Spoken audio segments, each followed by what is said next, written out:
Students, I am KN Sharma. Welcome to my YouTube channel KN Sharma Classes. Students, इससे पहले video में मैंने आपको बताया था कि जो 12 टेंस होते हैं वो किस तरीके से होते हैं और उनकी क्या पहचान होती है। उसको एक टेबल के तरीके से मैंने आपको समझाया था। लेकिन उसमें मैंने ये भी बताया था कि इन जो 12 टेंस हैं इनको हमने जो है एक हर टेंस वाइज इसको जो है एक्सप्लेन करना है, क्योंकि उसमें इतना लंबा वीडियो हो जाता है कि अगर मैं उसको वहीं पे एक्सप्लेन करता तो इसलिए मैं आज आपको ये बताने वाला हूँ कि प्रेजेंट इंडेफिनिट टेंस क्या होता है, कैसे यूज होता है, इसमें कैसे सेंटेंस हम बनाते हैं जो वाक्य प्रेजेंट इंडेफिनिट में होता है, क्या पहचान होती है और इसको इंटेरोगेटिव और नेगेटिव में कैसे बनाते हैं। तो स्टूडेंट्स आते हैं, देखिए ये है आपका प्रेजेंट इंडेफिनिट टेंस। इसको हम कहते हैं अनिश्चित वर्तमान काल। दूसरे इसको हम सिंपल प्रेजेंट टेंस भी कहते हैं और सिंपल प्रेजेंट टेंस का मतलब होता है सामान्य वर्तमान काल। तो स्टूडेंट्स वैसे तो हमें ये पता चल जाता है कि ये प्रेजेंट इंडेफिनिट टेंस है, जैसा इस सेंटेंस से ही पता चलता है कि जैसे इसके नाम से पता चलता है कि ये अनिश्चित वर्तमान काल है। अनिश्चित वर्तमान काल क्या होता है? जिस वाक्य में हमें ये न पता चले कि अगर कोई वाक्य में कोई काम चल रहा है या अधूरा है या खत्म हो चुका है, यानी इसमें ऐसी कोई निश्चितता नहीं होती है। जिन वाक्यों में कोई भी कार्य के पूर्ण होने की या अधूरा होने की कोई निश्चितता न हो, वो वाक्य को, उन वाक्यों को हम या उस टेंस को हम प्रेजेंट इंडेफिनिट टेंस कहते हैं। दूसरा मैं ये भी बताना चाहता हूँ कि इसको सिंपल प्रेजेंट टेंस भी कहते हैं स्टूडेंट्स। देखिए सिंपल प्रेजेंट टेंस का मतलब होता है सामान्य वर्तमान काल। लेकिन ये सामान्य तो है, लेकिन हमें ये पता है कि ये जो भी हमारे जो एग्जाम्स आते हैं उसमें सबसे ज्यादा जो है यही टेंस होता है। कहने को तो ये सामान्य है यानी, लेकिन ऐसा सामान्य इसमें कुछ भी नहीं है। इसमें थोड़ा सा हमें जरूर मेहनत करनी पड़ेगी, क्योंकि इसकी बहुत सारी सीक्वेंस होती हैं, इसमें कहाँ यूज होता है, कैसे होता है। तो इतना ध्यान रखिए कि ये सिंपल प्रेजेंट टेंस है या सिंपल प्रेजेंट टेंस जो सामान्य वर्तमान काल है ये क्या होता है। अब हम आते हैं पॉइंट्स पे। देखिए मैंने ये बताया था कि जो प्रेजेंट इंडेफिनिट जो टेंस होता है उसकी पहचान क्या होती है। अगर आपको कोई हिंदी वाला वाक्य है या हिंदी में कोई वाक्य आपने बनाना है तो उसको हमें कैसे पता चलेगा कि कोई वाक्य प्रेजेंट इंडेफिनिट टेंस में होता है। तो उसके लिए मैंने बताया कि जिन वाक्यों के अंत में ता है, ती है, ते है लगा हो, वे वाक्य जो है प्रेजेंट इंडेफिनिट टेंस के होते हैं। यानी आपने कोई भी वाक्य है, कोई भी वाक्य अगर आप बना रहे हैं जिसमें अगर कोई काम हो रहा है या जिसमें कोई एक्शन वर्ड यूज हो रहा है, तो उन वाक्यों में के अंत में लास्ट में आपको ता है, ती है, ते है अवश्य लगा हुआ होगा। और जिन वाक्यों में ता है, ती है, ते है लगा होता है वो वाक्य प्रेजेंट इंडेफिनिट टेंस के कहलाते हैं। ये तो हमें क्लियर हो गया कि चलो हिंदी वाले वाक्य में हमें ता है, ती है, ते है लगा होता है, उसको हम देख करके हम इसमें जो है प्रेजेंट इंडेफिनिट का वाक्य को हम बता सकते हैं कि ये वाक्य हमारा प्रेजेंट इंडेफिनिट का है। अब आते हैं, देखिए अब इसके रूल्स क्या होते हैं। अगर मान लीजिए हमें कोई वाक्य को अगर इंग्लिश में ट्रांसलेट करना है तो हमें उसके रूल्स भी तो पता होना चाहिए कि कोई भी टेंस है जो प्रेजेंट इंडेफिनिट का वाक्य है, जैसे तो मैंने कह दिया कि वह जाता है, वह स्कूल जाता है, वह बाजार जाता है, वह खेलता है, यानी लास्ट में जो है ता है, ती है, ते आ रहा है। चलो ये तो क्या क्लियर हो गया कि चलो वाक्य है अगर वह स्कूल जाता है तो लास्ट में ता है, ती है, ते है लगा है, तो इसका मतलब है कि वाक्य प्रेजेंट इंडेफिनिट का हो गया। लेकिन अब हम करेंगे क्या? उसके लिए हमें क्या करना पड़ता है, इसके कुछ रूल्स होते हैं। और इसके रूल क्या होते हैं वो देखिए। जो बाकी इस रूल से पहले हमें ये पता होना चाहिए कि जो हमारे सिंगुलर सब्जेक्ट्स होते हैं, सिंगुलर सब्जेक्ट्स यानी जो जिनका मेनली सिंगुलर हम सब्जेक्ट के नाम से ही जानते हैं कि उससे हमें सिर्फ एक की ही अनुभूति होती है, यानी कोई भी काम करने वाला है वो सिंगल है, तो सिंगल है तो वो सिंगुलर कहलाएगा। सिंगुलर कौन कौन से होते हैं? जैसे ही है यानी वह जेंट्स के लिए आता है, शी वह गर्ल के लिए आता है, और इट यानी बेजान वस्तुओं के लिए आता है अगर कोई एक चीज है तो, और किसी का भी नाम हो, किसी का भी नाम हो, चाहे लड़के का नाम हो, चाहे लड़की का नाम हो, चाहे देश का नाम हो, चाहे शहर का नाम हो, चाहे गांव का नाम हो, किसी का भी नाम हो, वो सारे नाम जो है सिंगुलर सब्जेक्ट ही कहलाएंगे। उसमें क्या होता है, जैसे मैंने इसमें ये भी बताया था कि इसमें जो है दो हेल्पिंग वर्ब भी होती हैं, डू और डज, लेकिन जो हमारे एफर्मेटिव सेंटेंस होता है इसमें डू और डज हेल्पिंग वर्ब नहीं दिखाई देती है। आगे देखते हैं प्लूरल सब्जेक्ट्स क्या होते हैं। प्लूरल सब्जेक्ट्स वो होते हैं जो जैसे यू, वी, दे और आई। आई मैंने बताया कि आई जो होता है मैं अपने के लिए होता है, लेकिन इसको भी प्लूरल ही में रखा गया है। और यू मीन्स तुम पता ही है, वी मीन्स हम, दे मीन्स वे, इससे तो हमें पता चल रहा है कि ये सब बहुत सारे हैं, मोर देन वन है तो प्लूरल होंगे। और आई यानी मैं कोई सिंगुलर भी हो सकता है, लेकिन इसको जो है इंग्लिश में प्लूरल माना गया है। तो स्टूडेंट्स इसकी जो हेल्पिंग वर्ब होती है वो डू होती है, प्लूरल से जो सब्जेक्ट के साथ होती है। अब आते हैं स्टूडेंट्स, जैसे कोई सेंटेंस है तो उस सेंटेंस को अगर हमें ट्रांसलेट करना है तो एक बात का ध्यान जरूर रखिए कि अगर सब्जेक्ट सिंगुलर का है तो उसमें जो मेन वर्ब लगेगी वो भी सिंगुलर ही कहलाएगी। यानी जो भी वाक्य आपने अगर बनाना है और उसका सब्जेक्ट अगर सिंगुलर है तो उसमें जो मेन वर्ब लग रही है वो सिंगुलर ही कहलाएगी। अब ये बताइए, आपने ये सोच रहे होंगे कि सिंगुलर वर्ब मैंने तो नहीं पढ़ी है, तो फिर क्या करेंगे? सिंगुलर वर्ब क्या होती है? तो सिंगुलर वर्ब वो होती है जिसमें जिन वर्ब में एस या ई एस लगता है। जिन वर्ब्स में एस और ई एस लगने से, यानी जिसकी वर्ब की फर्स्ट फॉर्म में एस या ई एस लगने से वो वर्ब जो है सिंगुलर वर्ब बन जाती है। वैसे आपने ये देखा होगा कि अगर एस और ई एस अगर हम किसी नाउन में जोड़ देते हैं तो वो प्लूरल बन जाता है, लेकिन अगर किसी वर्ब में एस या ई एस जोड़ दें तो वो वर्ब जो है सिंगुलर की बन जाती है। जैसे मैं कहूं कि अगर कहीं लिखा हुआ है गो है और गो को हमें सिंगुलर सब वर्ब बनानी है तो क्या करेंगे, इसको गोज कर देते हैं। अगर कहीं लिखा है प्ले है तो प्ले को अगर हमें सिंगुलर वर्ब बनानी है तो इसको हम प्लेज कह देंगे। क्या करेंगे, इसमें हमने एस जोड़ी है, इसमें ई एस जोड़ी है। स्टूडेंट्स मैं ये भी बताना चाहता हूं कि किन वाक्यों में एस जोड़ते हैं और किन वाक्यों में ई एस जोड़ देते हैं। तो मैं ये बताऊंगा कि जिन वर्ब के अंत में ओ हो, सी एच हो, एक्स हो, डबल एस हो, जेड हो, उन वाक्यों में हम ई एस जोड़ देते हैं और उन वर्ब्स में ई एस जोड़ने से उसको हम सिंगुलर वर्ब बना देते हैं। और अगर बाय द वे किसी वर्ब के लास्ट में वाई होता है, प्ले में वाई है लेकिन इसमें सिर्फ एस लगाया हुआ है, प्लेज हो जाता है। लेकिन कुछ वर्ब्स ऐसी होती है जिसमें के लास्ट में, जैसे हम कहें कि फ्लाई है, फ्लाई है तो फ्लाई में वाई लगा हुआ है, प्ले में भी वाई लगा हुआ है, तो प्ले में तो सिंगुलर बनाने के लिए प्लेज कर देंगे, लेकिन अगर फ्लाई को अगर हम सिंगुलर बनाएंगे तो इसको फ्लाईज कर देंगे, यानी वाई को हटा करके आई ई एस जोड़ देते हैं। यानी क्या बन जाएगी spelling, F L I E S बन जाएगी, यानी फ्लाईज हो जाएगा। मतलब कहने का है कि जिन वाक्यों के अंत में ओ हो, सी एच हो, एक्स हो, डबल एस हो, एस एच हो और या जेड हो या वाई हो, उनको हमें किस तरीके से सिंगुलर वर्ब बनानी होती है। ठीक है, चलिए स्टूडेंट्स, ये तो हमें पता चल गया कि अगर सब्जेक्ट सिंगुलर है तो उसमें जो मेन वर्ब लगेगी वो भी सिंगुलर वर्ब ही लगेगी। और सिंगुलर वर्ब कैसे बनती है ये क्लियर हो गया, उसमें वर्ब में एस या ई एस जोड़ने से वो सिंगुलर वर्ब बन जाती है। अब देखते हैं कि इस सेंटेंस, कोई भी सेंटेंस दिया हो तो हम उसको किस तरीके से ट्रांसलेट करेंगे। अगर मैं कहूं कि जैसे हिंदी में लेता हूं, सीता पत्र लिखती है, सीता पत्र लिखती है। यहां पे देखिए सीता पत्र लिखती है तो लास्ट में क्या लगा है, ती है लगा हुआ है। इसका मतलब ये है कि ये वाला वाक्य जो है, ये वाक्य हमारा जो है इस प्रेजेंट इंडेफिनिट टेंस का है, क्योंकि मैंने सबसे पहले हिंदी में पहचान बताई है कि जिन वाक्यों के अंत में ताए तीए तेया लगा होता है वो प्रेजेंट इंडेफिनिट का वाक्य होता है।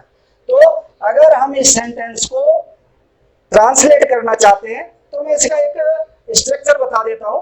क्या इसका स्ट्रक्चर होता है, तो सबसे पहले हम सब्जेक्ट लगाते हैं, उसके बाद वर्ब की फर्स्ट फॉर्म लगाते हैं। अगर वो सिंगुलर का है, क्यों मैं सिंगुलर का भी बता रहा हूं, तो वर्ब की फर्स्ट फॉर्म में एस या ES लगा देते हैं, उसके बाद हम ऑब्जेक्ट लगाते हैं। ये हमारा होता है, ये सिंगुलर के लिए होता है। किसके लिए होता है? सिंगुलर के लिए होता है। सिंगुलर में क्या होता है कि सब्जेक्ट पहले लगाते हैं, वर्ब की फर्स्ट फॉर्म लगाएंगे, उसमें एस या ES यानी इन दोनों में से एक चीज जुड़ेगी, या तो एस जोड़ दीजिए या फिर ES जोड़ दीजिए, जो मैंने कंडीशन बताई थी, और उसके बाद ऑब्जेक्ट लगा दीजिए। तो इस तरीके से वो वाक्य जो है ट्रांसलेट हो जाएगा। अगर मैं इस वाक्य को कहूं कि सीता पत्र लिखती है, तो हम इसमें सब्जेक्ट हमारा जो होगा वो होगा सीता, क्योंकि काम का करने वाला सब्जेक्ट होता है, तो हम इसको लिखेंगे सीता। उसके बाद हमें क्या लगाना है? हमें ये देखना है कि अब सीता सिंगुलर है या प्लूरल है। तो मैंने स्टूडेंट्स ये बताया था कि किसी का भी नाम हो, चाहे लड़के का हो, चाहे लड़की का हो, चाहे किसी देश का हो, चाहे किसी गांव का हो, चाहे शहर का हो, किसी का भी नाम हो, तो वो हमें सिंगुलर कहलाता है। तो सीता हमें पता है कि सिंगुलर होगी। अगर ये सिंगुलर है तो इसमें वर्ब क्या है? लिखना। तो लिखने की इंग्लिश होती है राइट, राइट। लेकिन हमें ये पता है कि जब सीता सिंगुलर है तो इसमें वर्ब भी सिंगुलर की लगेगी। तो ये तो हमें पता है कि राइट है, ये तो प्लूरल की है, क्योंकि इसमें एस और ES तो लगा ही नहीं है। तो हम क्या करेंगे, इसमें ई लगा है तो सिर्फ हम एस लगा देंगे। क्या हो जाएगा? Sita writes a letter. ये हमारा ऑब्जेक्ट हो जाएगा, सॉरी, ये हमारा ऑब्जेक्ट हो गया, यानी सीता राइट्स ए लेटर। इस तरीके से हम इस वाक्य को ट्रांसलेट कर सकते हैं। अगर मैं कोई और दूसरा वाक्य ले लूं, अगर मैं कहूं कि वह रोज स्कूल जाती है,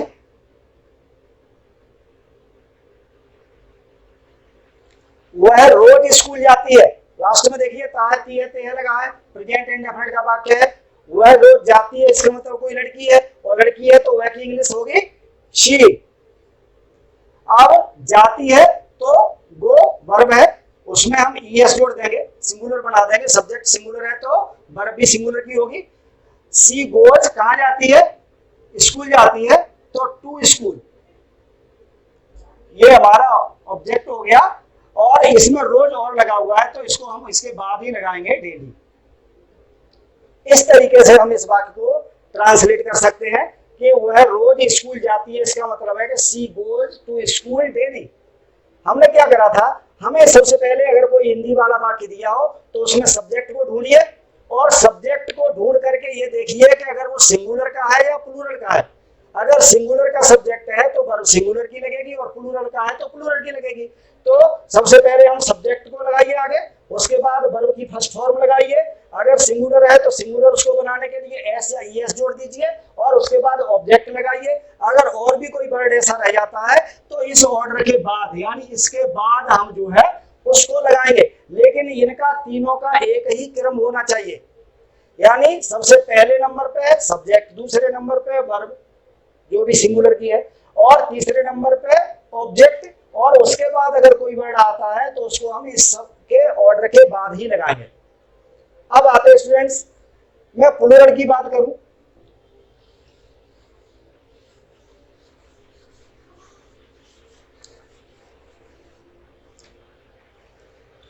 अगर कोई बात प्लूरल है, प्लूरल सब्जेक्ट है, तो प्लूरल के लिए हमारा जो स्ट्रक्चर होगा तो वो होगा सब्जेक्ट प्लस वर्ब की फर्स्ट फॉर्म प्लस ऑब्जेक्ट, और अगर उसके बाद कोई वर्ड है तो इसके बाद हम लगाएंगे इस तरीके से। तो ये हमारा प्लूरल का है, प्लूरल के लिए है। लेकिन स्टूडेंट्स ने ध्यान रखिए कि प्लूरल में प्लूरल की जो वर्ब बनाने की कोई जरूरत नहीं होती, क्योंकि जो भी वर्ब होती है वो सारी प्लूरल फॉर्म में होती है। अगर कहीं गो है, जाना है, तो गो प्लूरल फॉर्म में है। पढ़ना है यानी रीड है, वो भी प्लूरल फॉर्म में है, रीड। सिंगुलर बनाने के लिए एस लगता है, बस इतना ध्यान रखिए। और प्लूरल बनाने के लिए हमें कुछ नहीं करना पड़ता, हम वर्ब की एज इट ही फर्स्ट फॉर्म लगा देते हैं। तो स्टूडेंट्स ये हमारा जो प्लूरल का है, वो प्लूरल का जो स्ट्रक्चर है, सब्जेक्ट प्लस वर्ब की फर्स्ट फॉर्म प्लस ऑब्जेक्ट, उसके बाद अदर वर्ड जो भी कोई होता है वो हम इसके बाद लगाएंगे। अब हम देखते हैं कोई सेंटेंस देखते हैं, जैसे हम कहें कि वे बाजार जाते हैं,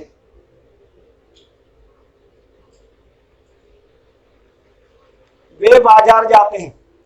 तो मैंने कहा है इसमें हम सबसे पहले सब्जेक्ट ढूंढेंगे, तो सब्जेक्ट इसमें वे है, तो वे की इंग्लिश हमें पता है दे होती है, दे।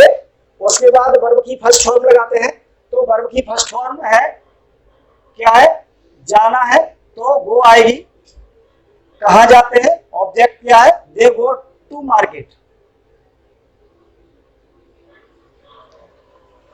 दे गो टू मार्केट। इस तरीके से स्टूडेंट्स ये वाक्य हम वे बाजार जाते हैं, इस तरीके से हम इस वाक्य को क्या कर सकते हैं, ट्रांसलेट कर सकते हैं। इसमें हमने क्या करा था कि जो वे है, जो हमारा सब्जेक्ट है वो वे है इसमें, और वो हमें पता है कि यू बी दे आई ये प्लूरल होते हैं, ठीक है ना, प्लूरल सब्जेक्ट्स होते हैं। और प्लूरल सब्जेक्ट में हम क्या करते हैं, वर्ब की फर्स्ट फॉर्म का ही यूज करते हैं। तो हमने क्या करा है, वे के लिए दे लगाया, गो के लिए गो का गो एडजेक्टिव रखा है, दे गो, और कहां जाते हैं, टू मार्केट, यानी तो इस तरीके से दे गो टू मार्केट, यानी हम कह सकते हैं कि इस सेंटेंस को हम ट्रांसलेट कर सकते हैं। और अगर मैं कोई सेंटेंस ले लूं तो देखिए कि हम पुस्तक पढ़ते हैं, पुस्तक पढ़ते हैं, ये वाक्य है। अगर कहें कि हम पुस्तक पढ़ते हैं, हमें पता है कि ये इसके बाद लास्ट में भी ते है लगा हुआ है और इसमें भी ते है लगा था, तो हमें ये पता है कि ये वाक्य हमारा प्रेजेंट इंडेफिनिट से बिलोंग करता है। और जब प्रेजेंट इंडेफिनिट से बिलोंग करता है तो इसके रूल्स हमें पता ही है। क्या रूल्स है, वही है कि अगर सिंगुलर सब्जेक्ट हो तो वर्ब की फर्स्ट फॉर्म में एस और ये सब बना लगा करके उसको वर्ब की सिंगुलर बना दीजिए वर्ब को, और प्लूरल में वर्ब की फर्स्ट फॉर्म यानी वर्ब को एडजेक्टिव जो वर्ड होता है वर्ब का, वो वर्ब को एडजेक्टिव लगा दीजिए, उसमें कुछ नहीं ऐड करना है, ना ही कुछ लेस करना है। तो अब हम इस सेंटेंस को देखते हैं कि हम पुस्तक पढ़ते हैं, तो इसमें जो सब्जेक्ट है वो हम है, तो हम की इंग्लिश होती है वी, यानी वी हमारा ये है, हमें पता है ये प्लूरल है, और अगर ये प्लूरल है तो प्लूरल के लिए हम क्या करते हैं, वर्ब की फर्स्ट फॉर्म लगाएंगे। अब वर्ब क्या है, पढ़ना, यानी रीड। अब क्या पढ़ते हैं, अ बुक। इस तरीके से हम इस सेंटेंस को ट्रांसलेट कर सकते हैं कि वी रीड अ बुक।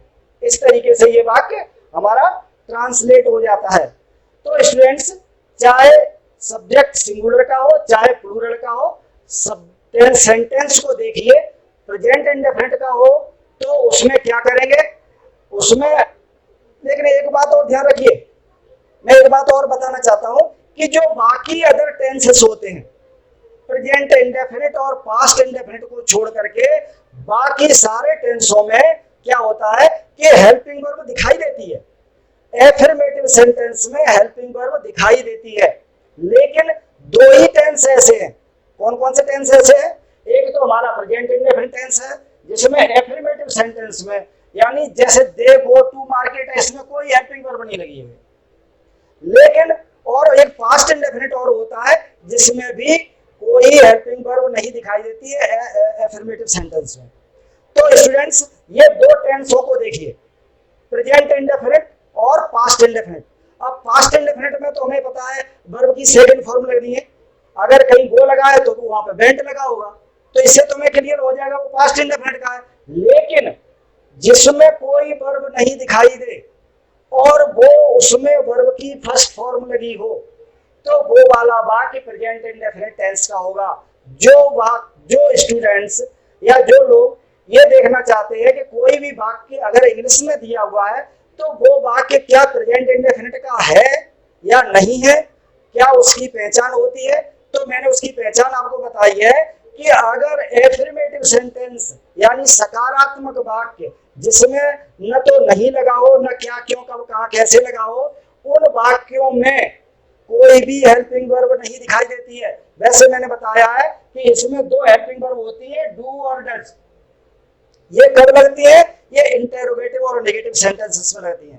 तो स्टूडेंट्स, इस तरीके से हम ये कह सकते हैं कि जैसे वे बाजार जाते, हमने इससे ट्रांसलेट कर दिया, प्लूरल था, यहाँ भी प्लूरल था, हमने इसको सेंटेंस को ट्रांसलेट कर दिया। स्टूडेंट्स, अब मैं आपको बताता हूं कि एक वाक्य को, अगर कोई वाक्य एफर्मेटिव में आपको दिया हो तो उसको हम इंटेरोगेटिव और नेगेटिव में उसको कैसे चेंज करेंगे। ध्यान रखिए स्टूडेंट्स कि कोई भी वाक्य है, अगर ये सकारात्मक वाक्य है, यानी अगर मैं एफर्मेटिव को कहूं तो ये हमारा सकारात्मक वाक्य होता है, इंटेरोगेटिव कहूं तो प्रश्नवाचक होता है, और नेगेटिव कहूं तो निषेधात्मक वाक्य होता है, यानी नॉट वाला वाक्य होता है। मैंने इसके जो स्ट्रक्चर बताया है, एफर्मेटिव में मैंने बताया कि सब्जेक्ट पहले लगाते हैं, वर्ब की फर्स्ट फॉर्म, उसके बाद जरूरत हो तो एस या ईएस लगाइए, अदरवाइज फर्स्ट वर्ब की फर्स्ट फॉर्म लगाइए, उसके बाद ऑब्जेक्ट लगाइए। ये तो था हमारा एफर्मेटिव का स्ट्रक्चर। अब आते हैं इंटेरोगेटिव पे। तो इंटेरोगेटिव में क्या होता है कि इंटेरोगेटिव दो तरीके से बनता है। एक तो वो होता है जिसकी वर्ब की हेल्पिंग वर्ब को हम आगे लगा दें, हेल्पिंग वर्ब को आगे लगाने से वो वाला वाक्य इंटेरोगेटिव बन जाता है। और लेकिन हमें किस वाक्य में हेल्पिंग वर्ब को आगे लगाना है, वो देखिए कि जिन वाक्यों में अगर क्या शब्द पहले लगा हो, क्या अगर क्या पहले लगा हो तो हेल्पिंग वर्ब पहले लगाइए, अगर क्या बीच में लगा हुआ है तो आपको क्या की इंग्लिश लगानी पड़ेगी, व्हाट। ठीक है ना। यानी जितने भी WH फैमिली के वर्ड होते हैं, what, where, why, when, which, who, whose, whom, ये जितने भी होते हैं, ये जो हमेशा ये जो हिंदी वाले वाक्यों में इनका जो हिंदी होती है वो बीच में लगी होती है, कभी भी पहले नहीं लगी होती है। अगर मैं कहूँ कि वह कहाँ रहता है तो इसका मतलब यह है कि वह कहाँ रहता, कहाँ, वह के बाद कहाँ आ रहा है, इसका मतलब कहाँ पहले नहीं लगा है। लेकिन जो इंटरोगेटिव में यहाँ पे आपको बताने वाला हूं, इसमें क्या है कि क्या शब्द जो है, जो पूछने वाला वाक्य है, वो पहले लगा होगा। यानी अगर वो स्कूल जाता है तो क्या वह स्कूल जाता है, क्या वो पढ़ता है तो वह क्या वह पढ़ता है, मतलब क्या पहले लगा होगा। तो उस इंटरोगेटिव वाक्य के बारे में बताऊंगा जिसमें हेल्पिंग वर्ब लगाने से, पहले लगाने से, या जिसमें क्या पहले लगा हो, वो वाक्य इंटरोगेटिव होगा। उसके बाद नेगेटिव सेंटेंस आते हैं। तो जैसे मैं बताया कि नेगेटिव है, कोई भी चीज जब नेगेटिव होती है उसमें नहीं लगा होता है। तो अगर कोई वाक्य, अगर वह स्कूल जाता है तो वह स्कूल नहीं जाता है, वह पुस्तक पढ़ता है तो वह पुस्तक नहीं पढ़ता है। तो ऐसे वाक्य जिसमें नहीं लगा हो वो वाक्य इंटरोगेटिव कहलाते हैं। तो स्टूडेंट्स देखिए, एक वाक्य को हम एफर्मेटिव कैसे बनाएंगे, इंटरोगेटिव कैसे बनाएंगे, और उसी वाक्य को नेगेटिव कैसे बनाएंगे, उसमें क्या क्या चेंज करना पड़ता है, किसको पहले लगाना पड़ता है, किसको बाद में लगाना पड़ता है। देखिए जरा क्या करते हैं। देखिए अगर कोई वाक्य मैं ले लूं कि अगर मैं वही कहूं कि ही गोज टू स्कूल, अगर मान लो ये वाक्य है he goes to school, English में है ये वाक्य, अगर आपको कोई दिया होगा तो उसको इंटरोगेटिव या नेगेटिव बनाने के लिए आपको इंग्लिश टू इंग्लिश ही जाना पड़ेगा, या उसको हिंदी में भी कह सकते हो, ही स्कूल जाता है तो वह स्कूल जाता है तो ही गोज टू स्कूल हो गया। अगर हम इसको इंटरोगेटिव में चेंज करना चाहते हैं तो अब हमें क्या करना है, अब हमें इन दोनों हेल्पिंग वर्ब का यूज करना पड़ेगा। देखिए इस वाक्य में कहीं भी आपको हेल्पिंग वर्ब नहीं दिखाई देगी, यानी जो डू और डज दो हेल्पिंग वर्ब होती हैं इस वाक्य में कहीं भी दिखाई नहीं दे रही हैं। लेकिन जब हम इंटरोगेटिव और नेगेटिव बनाएंगे तो अब हमें इन दोनों का यूज करना पड़ेगा। किसी तरीके से यूज करते हैं, मैंने ये बताया कि जो सब्जेक्ट सिंगुलर होते हैं उनमें डज हेल्पिंग वर्ब लगती है, और जो सब्जेक्ट जो है प्लूरल के होते हैं उनमें हेल्पिंग वर्ब डू लगती है। अगर इसी तरीके से हमें यहाँ पे भी देखना है कि यहाँ पे जो सब्जेक्ट है वो ही है, और ही हमें पता है सिंगुलर है, और सिंगुलर है तो क्या लगेगा, डज लगेगा। तो हम क्या करते हैं, इसका स्ट्रक्चर होता है, देखिए सबसे पहले हेल्पिंग वर्ब लगाते हैं, उसके बाद सब्जेक्ट लगाते हैं, उसके बाद मेन वर्ब, और उसके बाद ऑब्जेक्ट लगाते हैं। तो स्टूडेंट्स हमने क्या करना है, इस वाक्य को इंटरोगेटिव चेंज करने के लिए सबसे पहले हमें इसकी हेल्पिंग वर्ब देखनी पड़ेगी कि क्या है। यहाँ पे ही लगा है, सिंगुलर है, सिंगुलर के लिए हेल्पिंग वर्ब डज होती है, तो पहले डज लगा दीजिए, डज। उसके बाद सब्जेक्ट जो यहाँ पे था ही है तो ही रखिए, और मेन वर्ब डज के साथ गोज लगा हुआ था। स्टूडेंट्स ये समझने वाली बात है कि जब हम डज का प्रयोग करते हैं तो इसमें जो गो में ES लगा होता है उसको हम हटा देते हैं। क्यों? क्योंकि हमें ये पता है कि जब डज इसकी हेल्पिंग वर्ब हो गई और हमें ये पता है कि डज सिंगुलर में रहती है तो फिर ये इसकी जो मेन वर्ब होती है वो हम प्लूरल फॉर्म की लगाते हैं, इसलिए इसकी एस और ES हटा देते हैं। यानी डज ही क्या हो जाएगा, वर्ब गो हो जाएगा, नॉट गोज। इसमें गोज लगा हुआ था, ध्यान रखिए, लेकिन हमने यहाँ पर सिर्फ गो का यूज किया है। Does he go to school.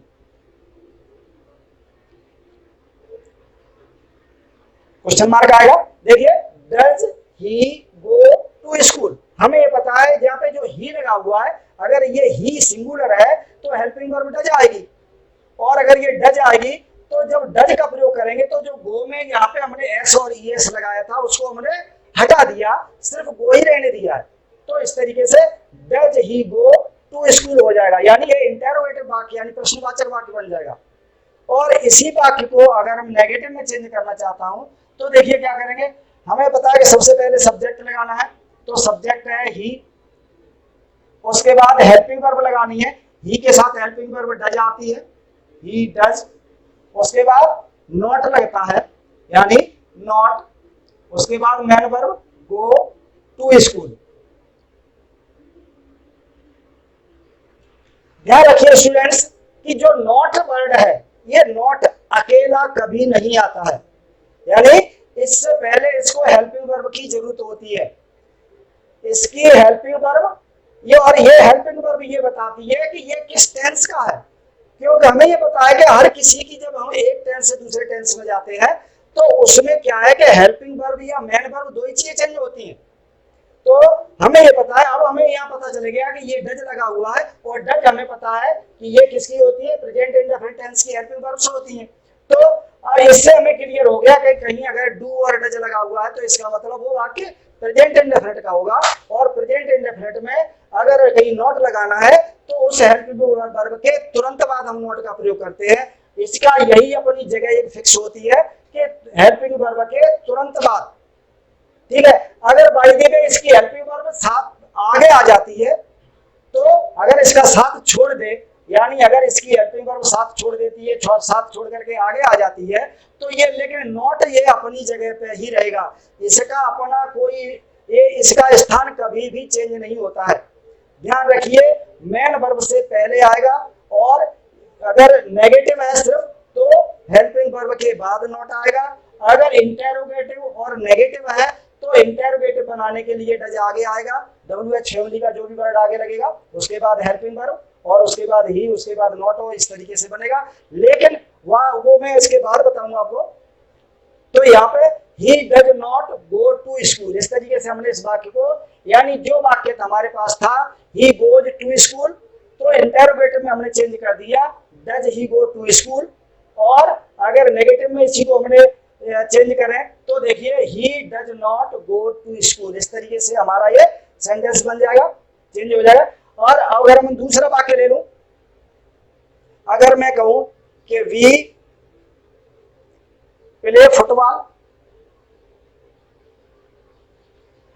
अगर ये वाक्य है वी प्ले फुटबॉल, हम फुटबॉल खेलते हैं, तो देखिए अब इस वाक्य को अगर हमें इंटेरोगेटिव में चेंज करना हो तो क्या करेंगे। हमें पता है इंटेरोगेटिव में हेल्पिंग वर्ब आगे लगती है, तो हमें पता है सब्जेक्ट देखना पड़ेगा, और सब्जेक्ट इसमें वी है, तो वी हमें पता है क्या है, प्लूरल है। अगर वी प्लूरल है तो इसकी प्लूरल की ही जो हेल्पिंग वर्ब लगेगी, क्या लगाएंगे, इसमें लगाएंगे हम डू, डू, और उसके बाद बाकी सेंटेंस है इट, यानी डू वी प्ले फुटबॉल, यानी डू वी प्ले फुटबॉल। देखिए स्टूडेंट्स इस वाक्य में और इस वाक्य में कितना अंतर है। वी प्ले फुटबॉल, हम फुटबॉल खेलते हैं, तो यहाँ पे हमने जो वी प्ले फुटबॉल, यहाँ पे भी है ये, ध्यान रखिए कि यहाँ पे भी ये वी प्ले फुटबॉल जो की तो लगा है, लेकिन सिर्फ आगे क्या लगा हुआ है, डू लगा हुआ है। यानी सिर्फ डू लगाने से इसमें क्या लग जाता है कि क्या हम फुटबॉल खेलते हैं, और ये हमारा था वी प्ले फुटबॉल। और इसी तरीके से अगर हम इसको नेगेटिव में चेंज करते हैं तो देखिए क्या बनेगा कि वी और उसके बाद हेल्पिंग वर्ब वी डू, उसके बाद नॉट, प्ले वर्ब है फुटबॉल। इस तरीके से we do not play football, इस तरीके से ये वाक्य हमारा किसमें बन रहा है, नेगेटिव में बन रहा है। और एक वाक्य अगर मैं और ले लूं तो अगर मैं देखूं कि सीता सिंग्स अ सॉन्ग, ये वाक्य है सीता सिंग्स अ सॉन्ग, यानी सीता गाना गाती है। और इस वाक्य को अगर मैं इंटरोगेटिव में चेंज करना है तो देखिए क्या करेंगे हम, इसी वाक्य को पहले एडजेक्टिव लिख देते हैं। यहाँ पे हम यहाँ लिख देते हैं कि सीता सिंग, ध्यान रखिए कि सीता सिंगुलर है तो सिंग का सिंग रहेगा, ऐसा हट जाएगा इसका, Sita sing a song, question mark लगाएंगे तो यहाँ पे क्या लगा देंगे, डज लग जाएगा। आगे क्या लगेगा, does Sita sing a song, यानी जिस तरीके से हमने ही लगा हुआ था तो गो का ये हटा दिया, उसी तरीके से सीता के साथ भी जो यहाँ पर सिंग्स लगा हुआ था यहाँ हमने सिंग कर दिया है। ठीक है ना, ये क्यों, क्योंकि ये सिंगुलर है और जब सिंगुलर की हेल्पिंग वर्ब लग जाती है तो इसकी सिंगुलर जो बनाने वाली जो वो है एस या यस होती है उसको हम हटा देते हैं और आ सॉन्ग ऑब्जेक्ट जो की तो लगाते हैं। अगर मैं इसको नेगेटिव में चेंज करूं तो देखिए क्या बनेगा, उसी तरीके से जैसे सीता, सीता के साथ डज आएगा, Sita does not sing a song, इस तरीके से ये वाक्य हमारा पूरा हो जाता है, Sita does not sing a song. इस तरीके से ये वाक्य हमारा नेगेटिव में बन जाएगा, इंटरोगेटिव बन गया और एफर्मेटिव सेंटेंस है। किस तरीके से हमने इनको बनाया है ये क्लियर हो गया होगा। स्टूडेंट्स ध्यान रखिए ये प्रेजेंट इंडेफिनिट का वाक्य है और प्रेजेंट इंडेफिनिट के वाक्य में सिर्फ हमें दो ही चीजें देखनी होती हैं। अगर इंग्लिश में कोई वो सेंटेंस अगर दिया हो तो उसमें एफर्मेटिव वाक्य में कोई हेल्पिंग वर्ब नहीं दिखाई देगी और जिस वाक्य के इंग्लिश के वाले वाक्य में कोई हेल्पिंग वर्ब ना दिखाई दे और फर्स्ट फॉर्म लगी हो तो प्रेजेंट इंडेफिनिट का ही होगा। ध्यान रखिए बाकी सब में कोई भी जो हमारे 12 टेंस होते हैं पास्ट इंडेफिनिट और प्रेजेंट इंडेफिनिट को छोड़ करके बाकी सब में हेल्पिंग वर्ब दिखाई देती है। ठीक है ना, इस तरीके से हम इस टेंस को यानी प्रेजेंट इंडेफिनिट टेंस को हम ट्रांसलेट भी कर सकते हैं और इसको एफर्मेटिव से इंटरोगेटिव में भी चेंज कर सकते हैं और नेगेटिव में भी चेंज कर सकते हैं। इसके रूल्स वही है, सिर्फ अब इसमें याद करना है कि डू और डज इसकी दो हेल्पिंग वर्ब होती है जो सिर्फ इंटरोगेटिव नेगेटिव या इंटरोगेटिव नेगेटिव बनाने में ही यूज होती हैं, साधारण वाक्यों में या एफर्मेटिव वाक्यों में नहीं होती हैं। स्टूडेंट्स इस तरीके से आपको क्लियर हो गया होगा कि ये वाला जो टेंस है प्रेजेंट इंडेफिनिट टेंस है कितना इजी है, वास्तव में सामान्य है, ये सामान्य वर्तमान है, बिल्कुल सामान्य है। लेकिन आगे मैं इसके जो बताऊंगा आपको इसके यूजेज बताऊंगा कि अगर जो आगे कॉम्पिटिटिव एग्जाम्स में जो आते हैं वो उसमें एरर फाइंड करने के लिए या fill in the blanks fill करने के लिए आते हैं और उसमें हमें कुछ वर्ड ऐसे दिए होते हैं जिससे हमें ये पता चल जाए कि ये वाक्य प्रेजेंट इंडेफिनिट का होगा तो उसमें प्रेजेंट इंडेफिनिट की ही वर्ब लगेगी, जहाँ पे भी मोस्टली वर्ब ही फिल करने के लिए आती है। क्यों, क्योंकि वर्ब ही या हेल्पिंग वर्ब दो ही चेंज होती है। तो इस तरीके से ध्यान रखिए कि उनमें इसके बाद जो मैं उनको आपको बताऊंगा कि उसके यूजेज कहाँ पे है। Thank you.